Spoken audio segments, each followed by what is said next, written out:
Bonjour à tous et bienvenue dans le deuxième rendez-vous France Talente, les entreprises s'engagent. Aujourd'hui, nous avons une session qui est consacrée aux achats inclusifs à vecteur de performance insoupçonné. Je suis ravie de vous accueillir. Merci beaucoup de nous avoir rejoints pour cette heure qu'on va passer ensemble. L'objectif est de vous accompagner, vous, entreprise, sur comment acheter inclusif, pourquoi acheter inclusif et quel peut être l'impact pour vous, pour votre entreprise des achats inclusifs. Je vous rappelle juste quelques règles avant de démarrer.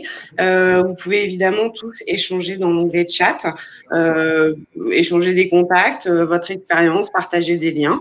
Si vous avez des questions à poser, puisqu'évidemment l'objectif c'est de pouvoir être au maximum à votre écoute et répondre à vos questions, et n'hésitez pas à utiliser l'onglet questions. Vous pouvez également voter pour des questions qui vous sont le plus pertinentes, celles qu'on reverra en priorité à l'écran. Aujourd'hui, je suis ravie d'accueillir six invités pour cette séance. La première séquence sera dédiée à test acheté inclusif. Pour cela, nous aurons Jeanne Babinet, qui est la directrice du campus de l'inclusion, et Emmanuel de Courcelles, directeur et fondateur de Retail Int. Emmanuel est un alumni du campus de l'inclusion. Il a suivi une session avec Jeanne Babinet il y a peu de temps. Il va nous témoigner de ce qu'il a pu mettre en place suite à cette formation. Ensuite, nous accueillerons Jean-Louis Rodriguez, qui est président du cluster Eurocima, qui regroupe les professionnels de la glisse et du sport. Jean-Louis est également l'ancien dirigeant de Board Riders. Et il viendra témoigner avec Cyril Guesso, qui est directeur de FMS Entreprises Adaptées, et aussi également président de l'UNEA, voilà, qui fait la promotion de son masque inclusif. Tous les deux viendront témoigner de l'impact du partenariat qu'ils ont pu mettre en œuvre sur les achats inclusifs, impact sur l'emploi, mais pas que, également sur le territoire. Enfin, Pierre Deleforge, responsable de la plateforme e2, la plateforme de l'inclusion, viendra vous proposer des outils pour vous accompagner dans comment mieux acheter inclusif. Thibaut Guilouis sera présent à la fin de cette session pour clôturer vers 10h. Voilà, et ben, je vous remercie beaucoup et surtout n'hésitez pas à partager vos questions et vos remarques dans le chat. Et on va tout de suite démarrer avec Jeanne Babinet et Emmanuel de Courcelles qui vont témoigner et nous expliquer ce que sont les achats inclusifs.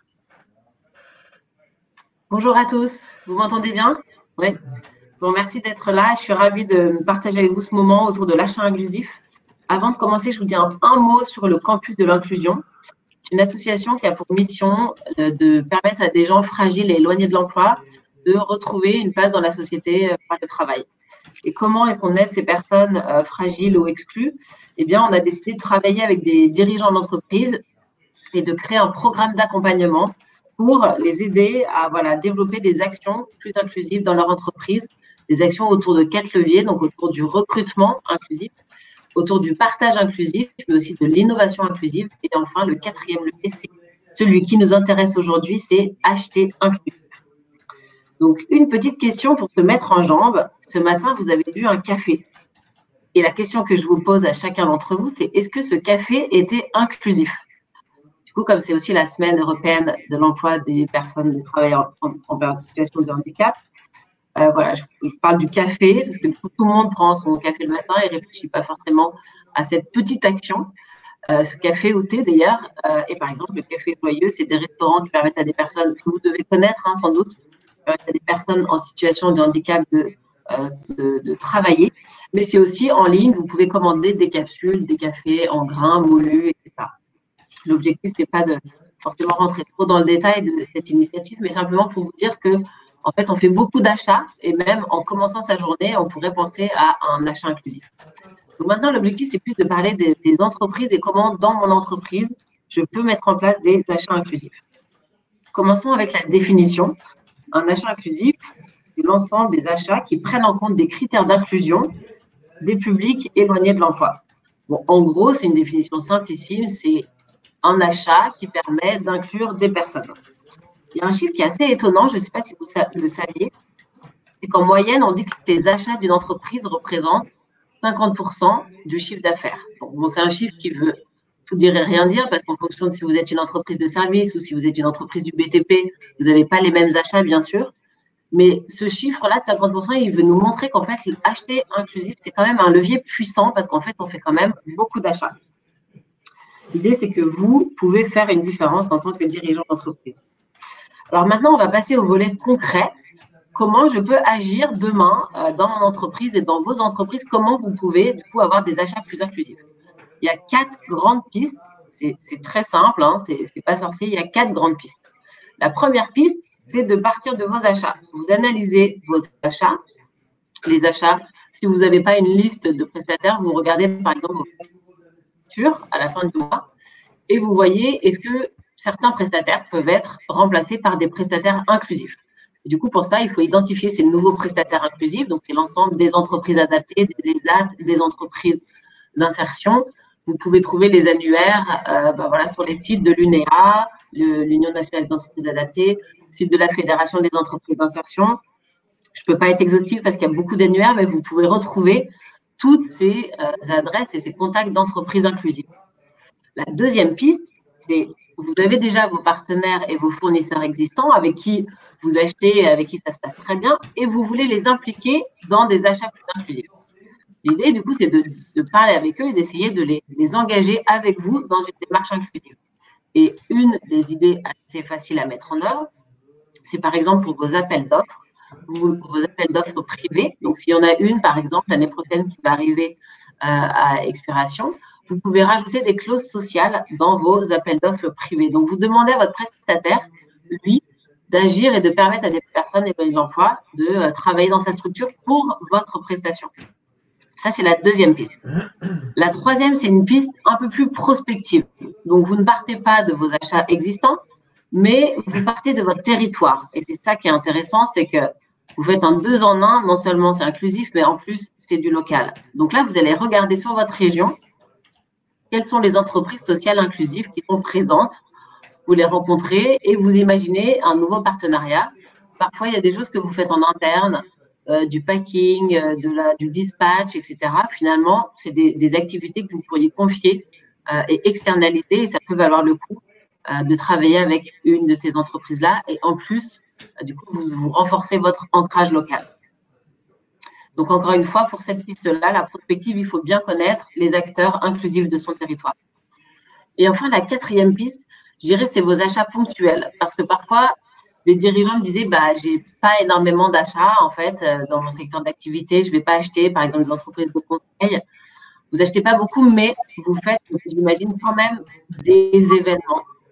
On n'en fait pas énormément en ce moment, mais des team building, par exemple, une soirée d'équipe, un déjeuner Comex. Voilà, c'est des petits événements ponctuels auxquels il faut que vous pensiez pour les transformer en achats inclusifs. Donc, en fait, c'est lié aussi au secteur d'activité des entreprises inclusives. Vous avez des secteurs qui sont très connus, les espaces verts, les prestations de nettoyage ou de ménage, mais vous avez aujourd'hui plus de 6 000 entreprises sociales inclusives. Et donc, elles se sont énormément diversifiées. Vous avez des secteurs comme la communication, comme la conciergerie solidaire, comme les paniers bio. Il y a beaucoup de traiteurs maintenant qui sont inclusifs. Il y a des cafés inclusifs, comme je vous disais. Enfin, c'est vraiment des secteurs d'activité très larges et vous pouvez quasiment trouver autant de prestations que de partenaires inclusifs. Donc, allez-y largement. Et puisqu'on parle d'acheter inclusif, un vecteur de performance, voilà, quels vont être les fruits, quels vont être les effets positifs d'un achat inclusif? D'abord, c'est un vecteur de sens et d'engagement fort pour vos salariés et qui parfois le demandent, tout comme vos consommateurs. D'autre part, ça va améliorer l'image de votre entreprise. Ça va développer votre marque employeur. Ensuite, vous pouvez, si vous fabriquez par exemple des produits, ça peut renforcer la dimension inclusive de votre produit et vous permettre de gagner des parts de marché.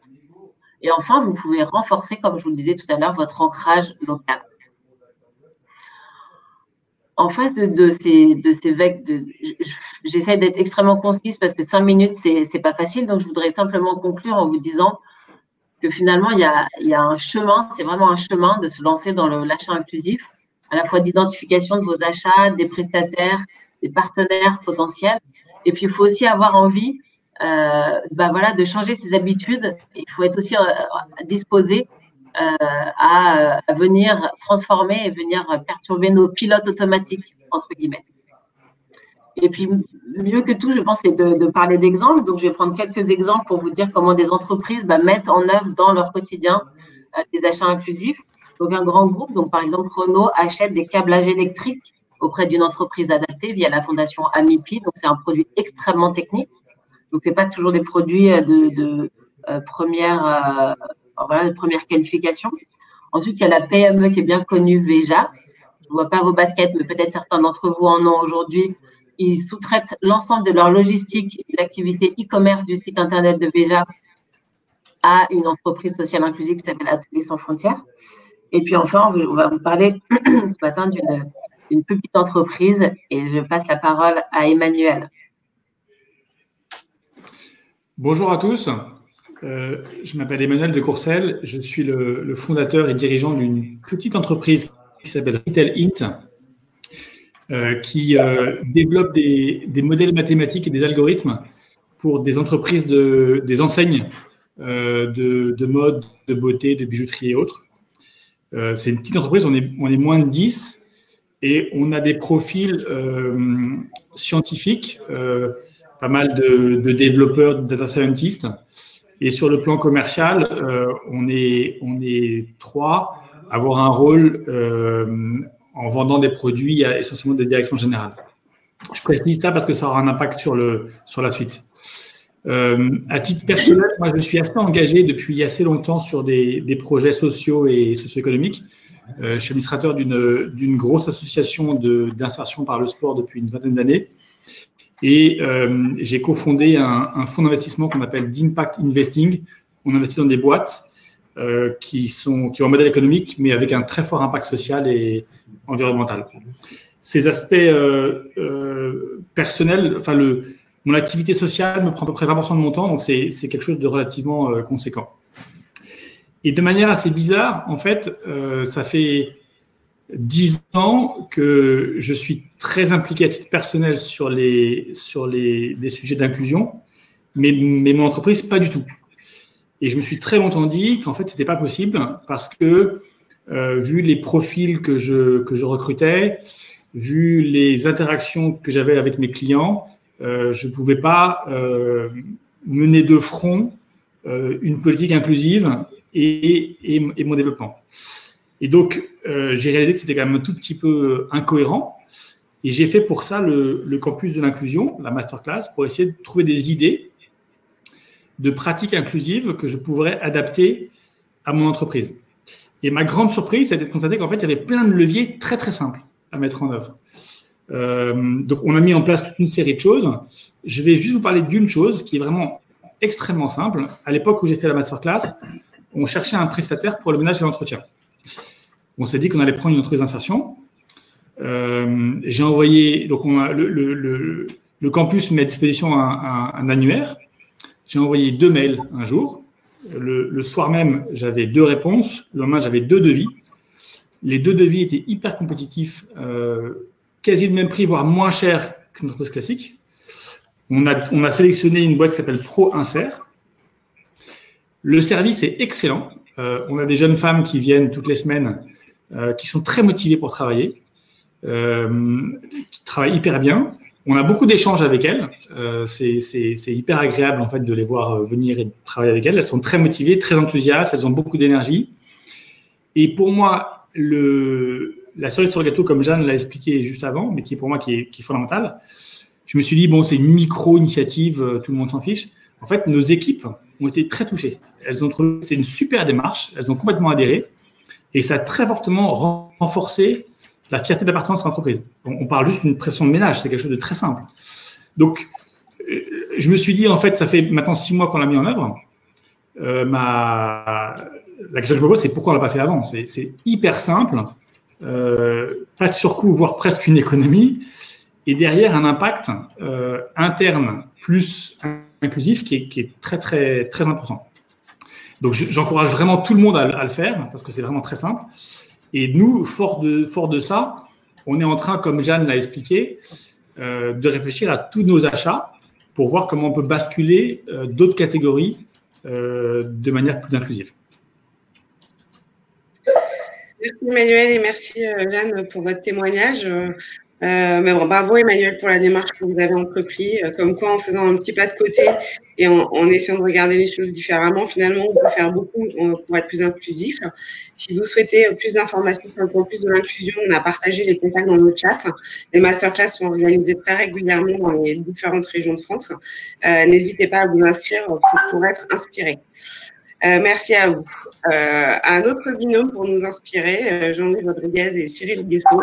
Merci beaucoup d'être là parce que je sais qu'avec la semaine du handicap, vous êtes extrêmement sollicités. Jean-Louis devra hélas nous quitter dans une dizaine de minutes, mais Cyril continuera pour nous expliquer.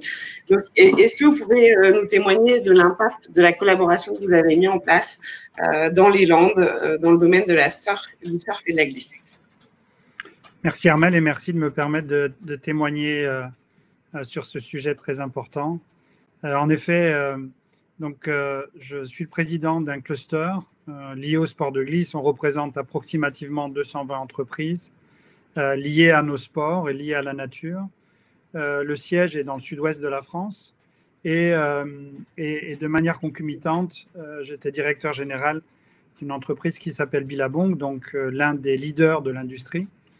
Et en 2008, je recherchais un prestataire concernant la reverse logistique. Alors, qu'est-ce que c'est la reverse logistique? C'est le fait de donner une seconde vie aux produits, c'est-à-dire les invendus qui reviennent d'un certain nombre de points de vente à travers l'Europe.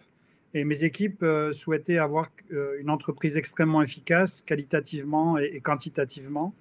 J'ai rencontré Cyril Guesseau et son associé Fabrice Abadia, qui m'ont expliqué qu'au sein de leurs équipes, ils avaient des personnes en situation de handicap, qu'ils travaillaient déjà pour un certain nombre d'entreprises, mais à l'époque, pas du tout dans notre milieu. Et donc, en partageant avec mon comité de direction, un petit peu dans le sens que vient d'expliquer Emmanuel, ça a énormément plu en interne. On a démarré le projet avec Cyril et Fabrice. Ça a permis de créer 60 emplois en milieu rural. FMS est une société extrêmement compétitive aussi. Et aujourd'hui, après 7 années de collaboration, on a étendu cette collaboration à l'entreprise Boardrider dans sa totalité. Donc la première phase, c'était un traitement d'à peu près 400 000 pièces de produits. Aujourd'hui, on traite 1 200 000 pièces. Et de manière extrêmement compétitive.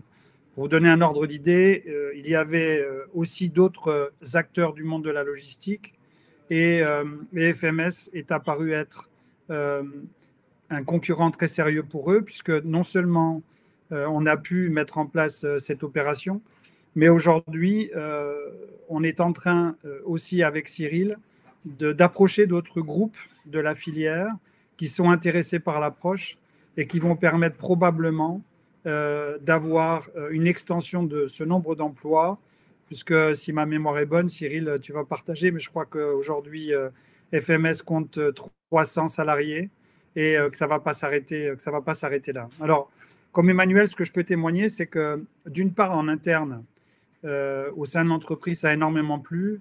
Les membres du comité de direction ont pris à bras le corps cette initiative. Et on l'a diversifié aussi sur d'autres sujets, aussi sur le sujet du nettoyage du siège de l'entreprise et sur d'autres sujets où ça a été appliqué. Ce qui est extrêmement important de partager, c'est que quand je visite les entrepôts de FMS, je vois beaucoup de motivation et de fierté pour tous ces salariés à se réaliser en eux-mêmes et à apporter le service qu'on leur demande. Et ça, c'est très, très intéressant, tant et si bien qu'il y a des personnes de l'entreprise qui visitent assez souvent les locaux de Cyril. Et ça, c'est important de le noter aussi. Voilà ce que je peux donner comme témoignage et prêt à répondre à quelques questions si c'est nécessaire. Cyril, à toi. Merci beaucoup, Jean-Louis. Mesdames et messieurs, merci. Donc, effectivement, Cyril Guesseau, cofondateur avec Fabrice Abadia de l'entreprise adaptée Facility Multiservice, spécialisée dans 4 métiers, la logistique, dont Jean-Louis Rodriguez vient de mentionner, l'informatique. Nous sommes une entreprise adaptée, sous-traitance de rang 1 en numérique pour Airbus, notamment, sur des sujets technologiques comme le PLM ou comme du support sur SAP. Également, un troisième métier sur la confection textile. Et puis, notre métier autour des ressources humaines et d'accompagnement des employeurs privés et publics sur le développement de leurs capacités inclusives et leur puissance et impact inclusif dans toutes les diversités, sous toutes ses formes. Donc, je reviens sur la particularité, effectivement, de la collaboration que l'on a eue avec la filière locale, dans le cadre de notre ancrage local avec l'industrie du surf, qui est une grande industrie représentée de manière internationale et qui a des grandes majors comme Quicksilver, également Viabong, vous voyez une marque derrière, un ancien logo, c'est un lien avec tout ce qu'on fait, également Rip Curl et tant d'autres, Volcom et plein d'autres, beaucoup de belles marques sur nos plages de côte landaise et qui permettent justement de réaliser toute une économie et de la création d'emplois directs à travers cet ancrage territorial. Alors maintenant, moi, ce que je voudrais apporter comme éclairage au regard de ce qu'a dit Jean-Louis Rodriguez, c'est comment on a fait de cette dimension-là un levier de compétitivité. Parce que c'est de ça qu'il s'agit, les achats inclusifs. Certes, ça a un impact majeur auprès des entreprises sociales inclusives, c'est-à-dire que ça crée de l'emploi sous toutes ces formes de diversité, auprès des personnes en situation de handicap, auprès de personnes en insertion, auprès de différents publics, et on crée beaucoup d'emplois non délocalisables, c'est très intéressant, mais il y a également un impact. Et comment ça a été vécu du côté de l'entreprise adaptée, lorsque justement il y avait cette volonté de vouloir trouver quelque part une entreprise agile, en capacité à produire des processus compétitifs, et qui répondent aux exigences. Et là, pour le coup, c'était le traitement des invendus à grande échelle, c'est-à-dire à l'échelle européenne, et assurer la seconde vie du produit. Nous avons réfléchi et créé un système informatique propriétaire qui a permis justement de créer un système qui a su s'imbriquer à travers tous les partenaires de Boardrider, pour le coup, qui est notre client majoritaire. Et nous sommes passés de 400 000 traitements de produits à 1,2 million aujourd'hui en moins de 6 mois. Nous avons démarré ces activités-là pendant le confinement et nous avons créé une centaine d'emplois depuis le mois de mars. C'est-à-dire que nous sommes passés de 196 emplois au mois de mars à aujourd'hui, nous sommes 300 salariés entre la reverse logistique et également la confection textile. Donc, pour comprendre comment on a fait, c'est que la volonté de FMS depuis 2008, c'est de digitaliser l'ensemble de ces processus et l'ensemble de ces processus industriels. C'est-à-dire que nous sommes dans l'idée d'une usine 4.0 dans le traitement logistique industriel ou confection textile. Donc, nous avons de la recherche et développement, ce qui fait que tous nos systèmes que nous avons créés, nos systèmes informatiques qui structurent nos systèmes d'information, nous les avons créés à la fois pour nos salariés, car ils peuvent ainsi être acteurs de leur contexte de travail, et à la fois pour nos clients. Vous le savez, il y a beaucoup de choses qui naissent du monde du handicap pour créer des leviers de compétitivité auprès de leurs clients. Je pense par exemple aux télécommandes. Les télécommandes qu'on utilise toute la journée au quotidien, dans notre vie quotidienne, sur les écrans de téléviseurs, c'est du monde du handicap. Et ce que nous créons pour les personnes en situation de handicap, nous essayons de le valoriser auprès de nos clients. Et nous créons comme ça des leviers de compétitivité. Donc, nous avons à continuer à ce développement et notamment la relocalisation, puisque c'est ce qu'on est en train de faire. On fait ça avec les majors du surf, c'est-à-dire de faire revenir en France certaines choses qui avaient été délocalisées, ce qu'on appelle le social onshore, dans une démarche toujours inclusive, sous toutes ces formes de diversité, c'est important, et ça nous permet comme ça d'accroître les potentiels de création d'emplois au sein de nos territoires. Là, pour le coup, c'est un territoire rural, mais le développement de la structure par le numérique et le digital a permis à la fois d'aller très vite dans notre développement, puisque le digital a accompagné la montée en professionnalisation de l'ensemble des salariés sur leurs compétences.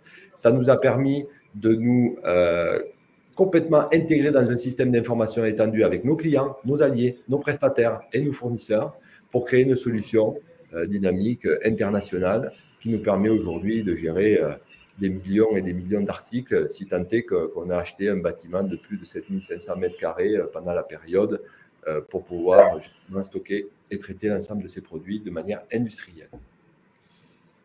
Voilà, j'espère que j'ai été clair sur notre démarche, hein. Armelle. Merci beaucoup Cyril et merci Jean-Louis et bravo pour votre initiative.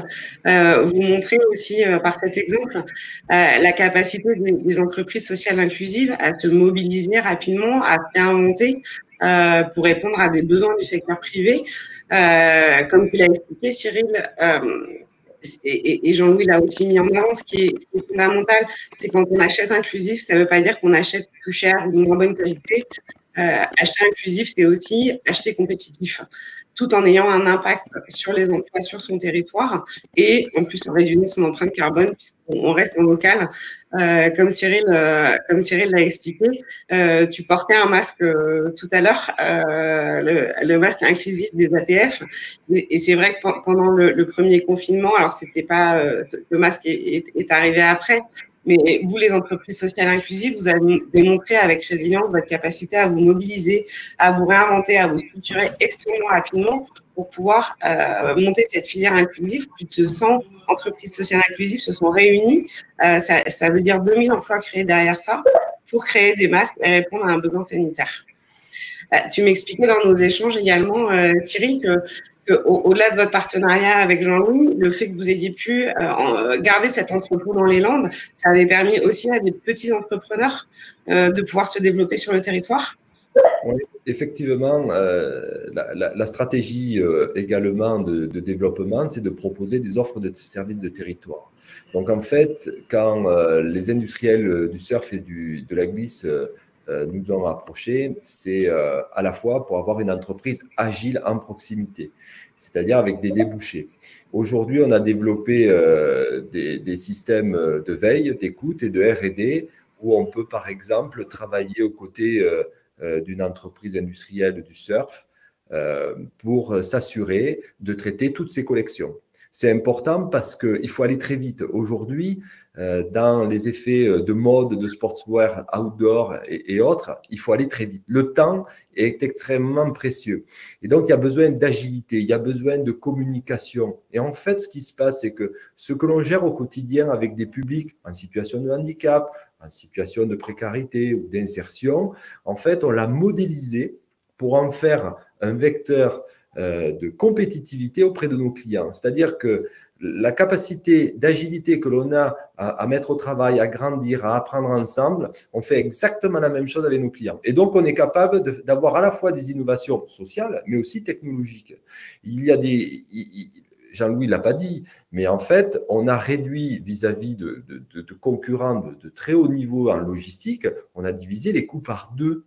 On a divisé les coûts par deux, FMS d'un point de vue industriel, tout en étant certifié ISO 9001 version 2015 sur nos processus à la fois logistiques et informatique numérique. Tout ça parce qu'on a créé des algorithmes qui permettent dans nos systèmes informatiques à nos salariés de pouvoir transformer leur environnement de travail digital et numérique. Tous ces éléments-là, on les a mis à disposition de nos clients. Si tant est que nos clients, quand ils ont besoin d'une donnée, d'une information ou d'une relation vis-à-vis de leurs produits, de leurs processus et de leurs relations même clients, dans le cadre de leur CRM, ils peuvent agir immédiatement et ils ont leurs éléments immédiatement. Et donc, ils sont acteurs à la fois à l'intérieur de notre entreprise comme les salariés. Puisque, je le répète assez souvent, qu'est-ce que le handicap ? Il y a une définition de Charles Gardou, anthropologue, qui dit que le handicap, c'est une rencontre entre une déficience avérée et un contexte. Voilà. Et donc, quand ce contexte ne facilite pas, eh bien, il peut entraver. Et donc, on va travailler ce contexte, cette agilité. Eh bien, c'est ce qu'on fait au quotidien. Et donc, le fait d'appeler ça achat inclusif, en fait, cet adjectif inclusif s'oppose à exclusif. Et donc, en rentrant avec les entreprises adaptées, les entreprises insertion, on dépasse les anciens modes ritualisés sur des achats toujours catalogues, etc. On réinvente, on produit ensemble, on co-construit une solution industrielle pour donner effet a une réelle valeur ajoutée. Et la réelle valeur ajoutée, elle est comptabilisée.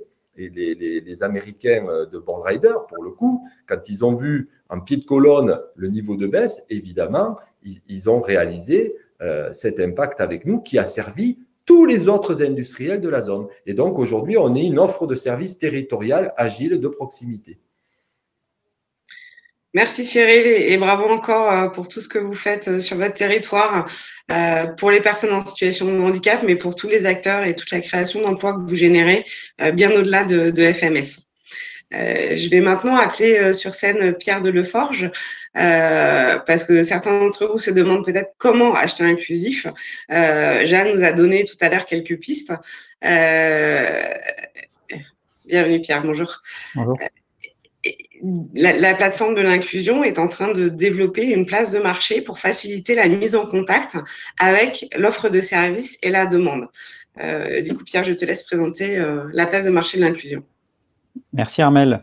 Je vais vous partager, et bonjour à tout le monde, petite présentation pour rendre les choses un peu plus concrètes et avancer dans cette présentation. Le marché de l'inclusion. L'idée, c'est de donc développer vos achats responsables, vos achats inclusifs.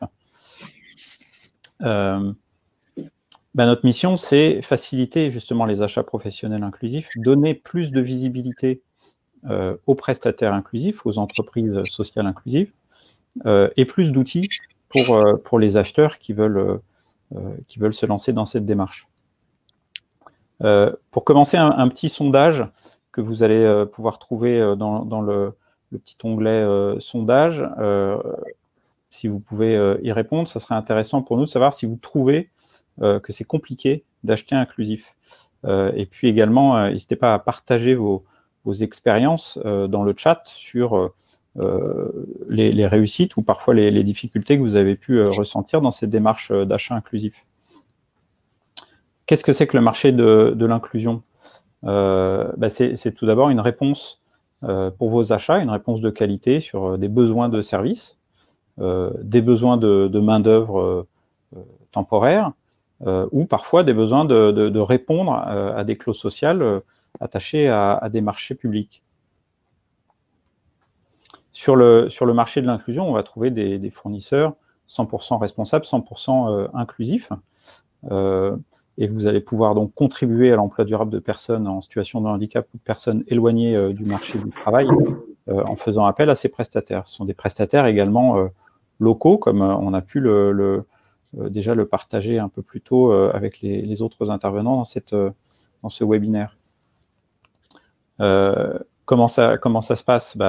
On recherche sur le marché de l'inclusion le prestataire qui correspond à nos besoins, que ce soit en termes de secteur d'activité, géographie, etc. On peut envoyer simplement une demande de mise en relation et obtenir une réponse par le biais du marché. Voilà, je vous invite à aller voir sur le site le marché. On va vous mettre le lien dans le chat. Mais voilà quelques écrans avec une possibilité assez facile de trouver la prestation que l'on cherche. Et puis surtout, vous envoyez 2 exemples sur la droite, des entreprises sociales inclusives qui présentent leurs prestations, qui mettent en avant leurs services, leur impact, leurs références, et avec qui vous pouvez rentrer en contact assez facilement.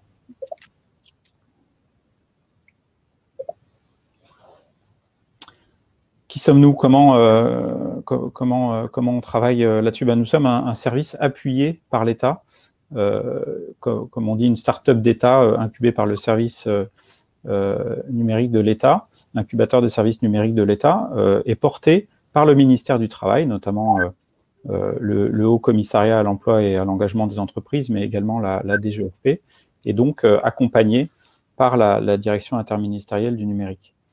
L'idée, c'est de construire ce service en ligne, ce service numérique, avec ses futurs utilisateurs. On a commencé nos travaux cet été. Le marché que je vous ai décrit est déjà en ligne, est déjà utilisable, mais il continue à s'améliorer au fur et à mesure de l'usage qui en est fait et des échanges, des interviews qu'on a avec les différents utilisateurs, que ce soit d'un côté les acheteurs publics, privés, grands groupes, petites structures qui cherchent à acheter inclusif, et de l'autre côté les prestataires qui proposent leurs services, pour que de part et d'autre il y ait un intérêt à utiliser cette plateforme et que la mise en liaison, la mise en relation soit facilitée.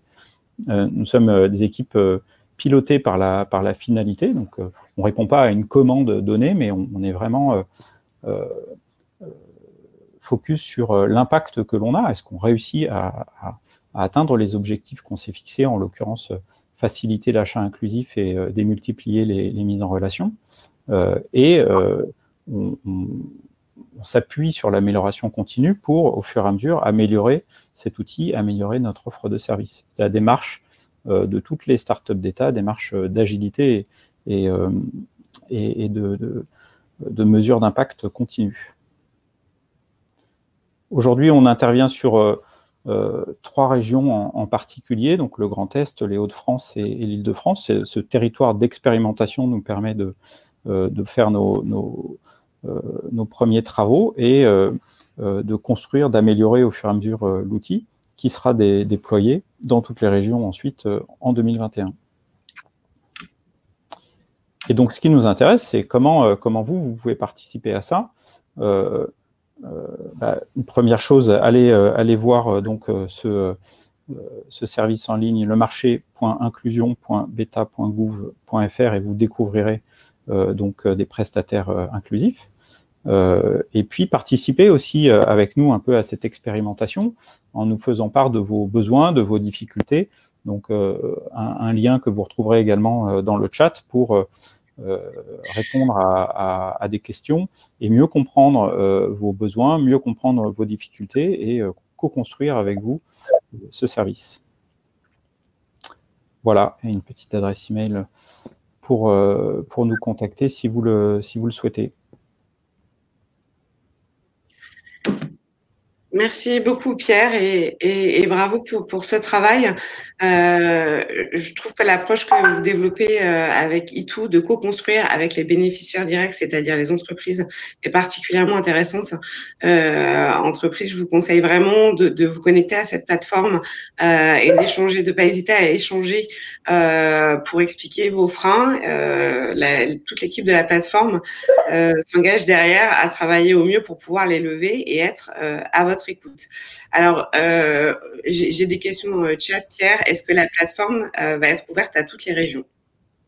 Oui, alors pour l'instant, on est dans une phase donc d'expérimentation où on améliore en continu le service, donc sur les 3 régions Hauts-de-France, Grand Est et Île-de-France, mais va être ouvert dès 2021 sur l'ensemble du territoire. Merci beaucoup, Pierre. Alors, Thibaut Guillouis est apparu et a redisparu. Thibaut, est-ce que tu es toujours connecté?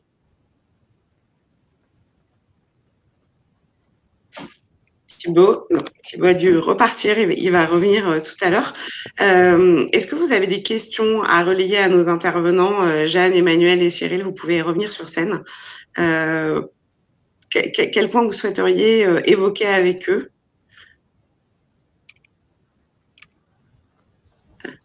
Et voilà qu'ils reviennent.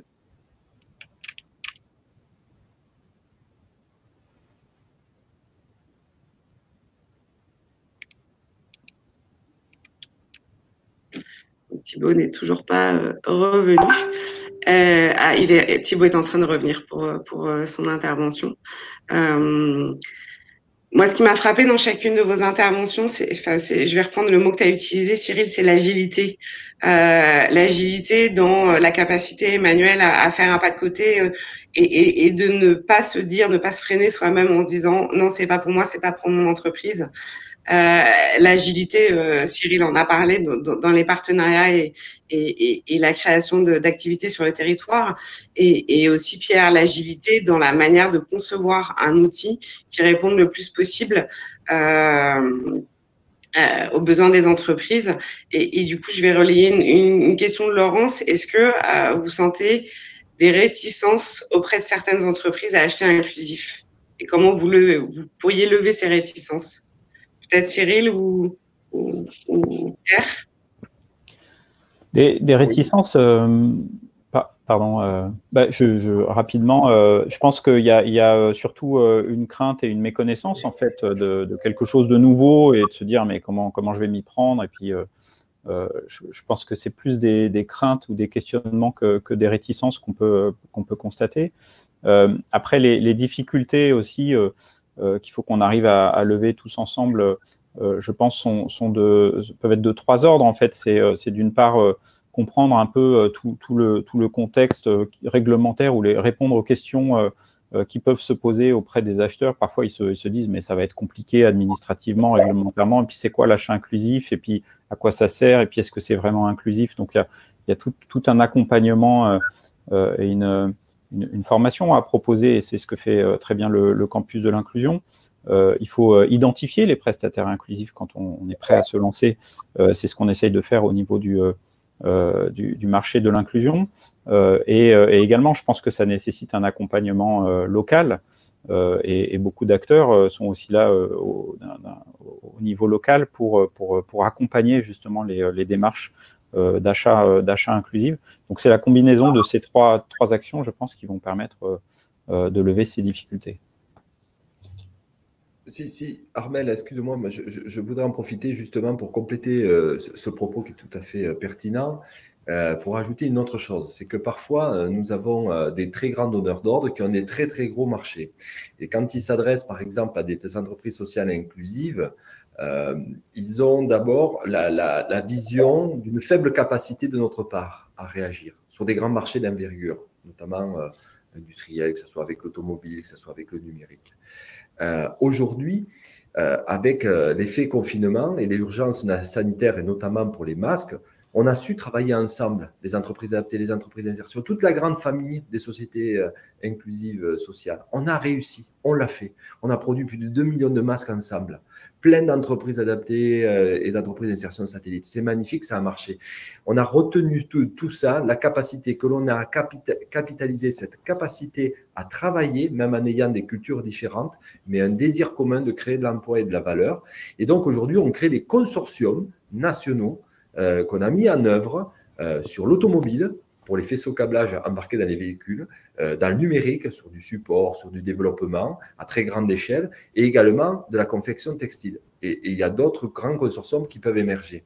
Je vais donner un exemple sur le consortium numérique dans l'informatique. Aujourd'hui, on a 66 entreprises adaptées qui sont regroupées et capables de mobiliser 1000 équivalents temps complet sur des business, que ce soit du support ou du développement.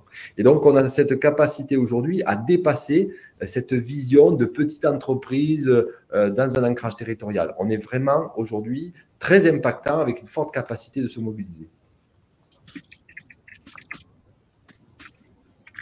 Merci beaucoup pour votre réponse. Je confirme ce que Laurence met dans le chat. C'est vrai que vous avez un rôle très pédagogique, et merci par vos exemples de nous faire comprendre comment est-ce qu'on peut aborder ce sujet. Pierre, une question pour toi. Comment est-ce qu'on peut mettre en relation les entreprises de l'ESS signataires du pacte dans le Nord avec la plateforme ? Eh bien, moi, je vous invite à prendre contact avec nous pour référencer vos prestations inclusives sur le marché. L'idée de rejoindre le marché en tant que prestataire, c'est d'être évidemment référencé, mais aussi de rentrer dans une démarche de mise en avant de vos prestations sur un support numérique. C'est pas quelque chose qui est forcément évident, et donc on peut vous accompagner dans cette démarche pour construire votre fiche prestation sur le marché. Donc moi, je vous invite vraiment à prendre contact avec nous. On peut peut-être mettre le lien sur le site, vous trouverez, mais également l'adresse email, pour qu'on puisse vous accompagner dans la création de votre fiche prestataire. Avec plaisir.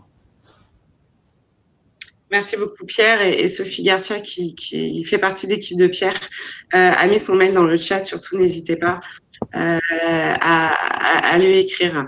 Une question de Laurence qui demande si notre posture inclusive est assez médiatisée auprès du grand public. C'est vrai que c'est quelque chose que l'on porte énormément, notamment au travers des Inclusive Tours que nous organisons dans toutes les régions. Alors c'est vrai qu'avec la conjoncture actuelle, on a un peu suspendu ces rencontres, mais l'idée des Inclusive Tours, c'est vraiment de pouvoir par région mettre en lien des entreprises qui veulent faire cette démarche inclusive et des structures, des entreprises sociales inclusives qui ont des compétences. Évidemment, dès qu'on le pourra, on va reprendre la mise en œuvre de ces Inclusive Tours. Merci beaucoup. Alors, Thibaut Guilouis a des problèmes techniques que j'essaie de gérer en parallèle. C'est pas très évident pour se connecter.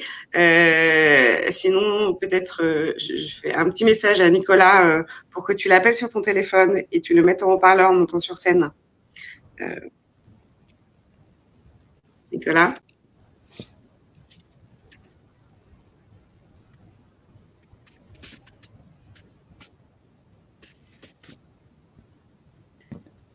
Est-ce que tu peux monter sur scène, Nicolas, et mettre Thibaut en haut-parleur?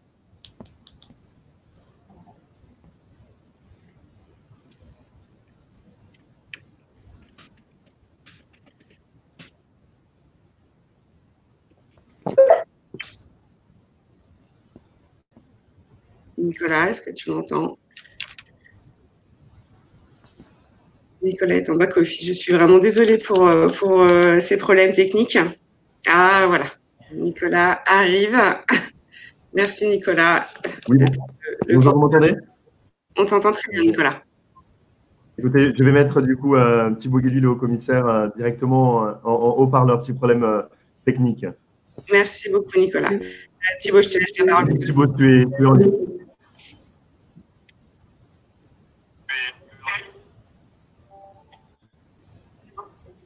Vas-y, Thibaut. Allô, Thibaut? Vas-y, Thibaut, tu es en ligne.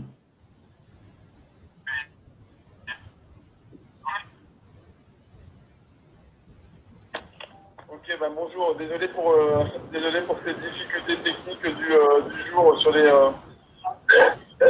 pour vous rejoindre sur. Oui.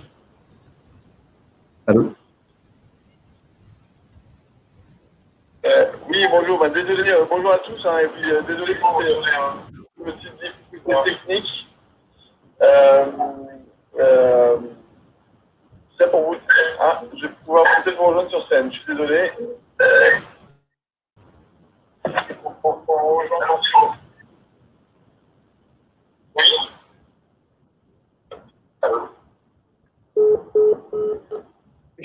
Alors, je vais me déconnecter. Thibaut Guilouis, apparemment, va me rejoindre sur scène. Merci beaucoup. Bon fin de webinaire à tous. Merci, Nicolas. Ah, le voilà. Bienvenue, Thibaut. Merci beaucoup. C'est bon, on te voit. Mais on ne t'entend pas, tu es complètement figé. Si, vas-y. Vas-y, Thibaut.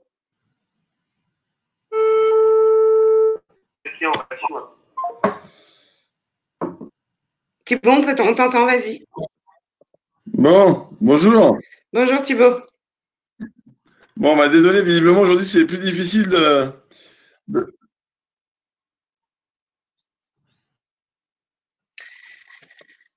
Bon, c'est pas encore ça.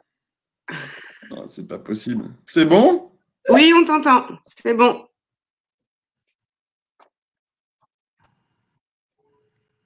C'est bon, Thibaut, on t'entend. Thibaut, tu peux parler. Bonjour à tous.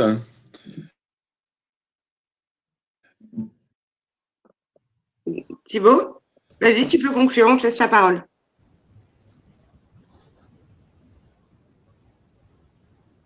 Bon, je suis désolée. C'est bon ou pas? Oui, c'est bon. Oui.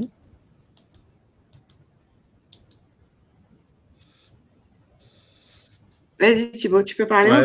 Est-ce que vous m'entendez? Oui, on t'entend. Bon, bah vraiment, désolé, décidément, aujourd'hui, c'est plus difficile. C'est plus difficile de vous parler de là où je suis que si j'étais sur un engin spatial, manifestement. Vas-y Thibaut, je te laisse la parole pour la conclusion. Bonjour à tous. Vous m'entendez là? Oui, on t'entend.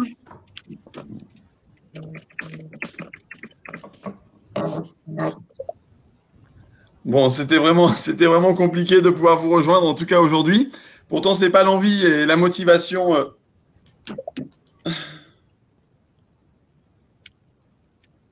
C'est pas la motivation qui me manque.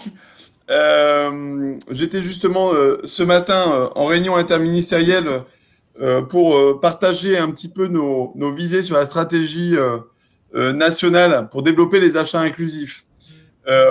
Peut-être d'abord vous partager en tout cas quelques principes et quelques convictions sur le sujet et des attentes qui sont exprimées par le président de la République et puis par le Premier ministre.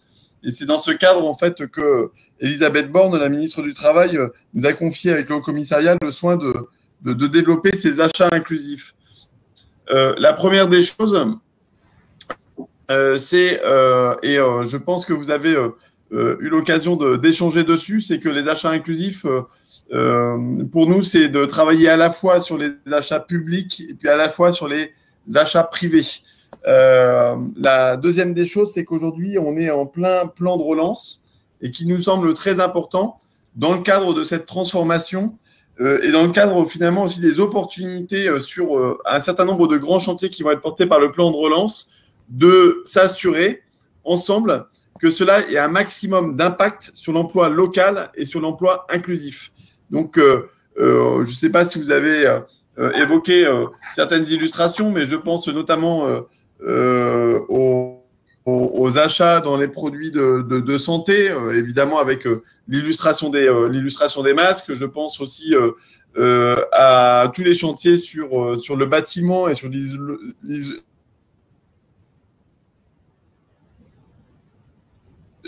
où il y a des immenses gisements d'emplois qui peuvent passer en fait par les collaborations à travers les achats inclusifs.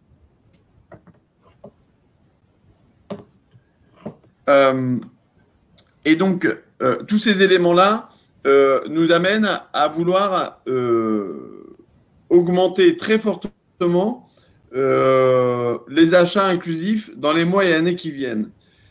Jusqu'à maintenant, on a des objectifs, en théorie, sur les achats publics, de passer à 25%, on devait passer à 25%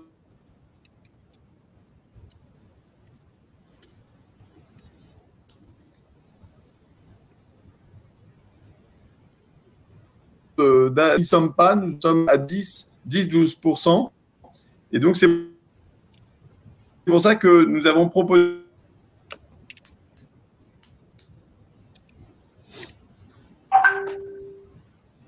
ça passe aussi par la loi, ça passe par le... Ça doit surtout être les pratiques d'achat inclusif. Je suis désolée. Je suis désolée pour ces problèmes techniques. Je pense que ça va être compliqué de faire revenir Thibaut. En tout cas, le Haut Commissariat à l'emploi et à l'engagement des entreprises, comme le disait Thibaut, est très, très impliqué aujourd'hui pour faire avancer le sujet des achats inclusifs. Nous avons été missionnés par le Premier ministre sur cette question-là, aussi bien pour faire avancer la question des clauses sociales publiques, mais évidemment des clauses privées, des entreprises privées. Nous avons relayé un dernier sondage dans l'onglet sondage. Je vous remercie beaucoup à tous pour votre participation. Je m'excuse encore pour les problèmes techniques, mais je remercie surtout ceux qui étaient là sans problème technique. Merci Cyril, Jeanne, Pierre, Emmanuel et Jean-Louis pour vos témoignages inspirants qui donnent envie d'aller plus loin et de se mobiliser. Et vous nous avez montré que c'est pas si compliqué que ça. C'est agile, c'est compétitif, ça crée de l'emploi et ça développe le territoire. Merci à vous et à très bientôt. Au revoir. Au revoir. Au revoir à tous.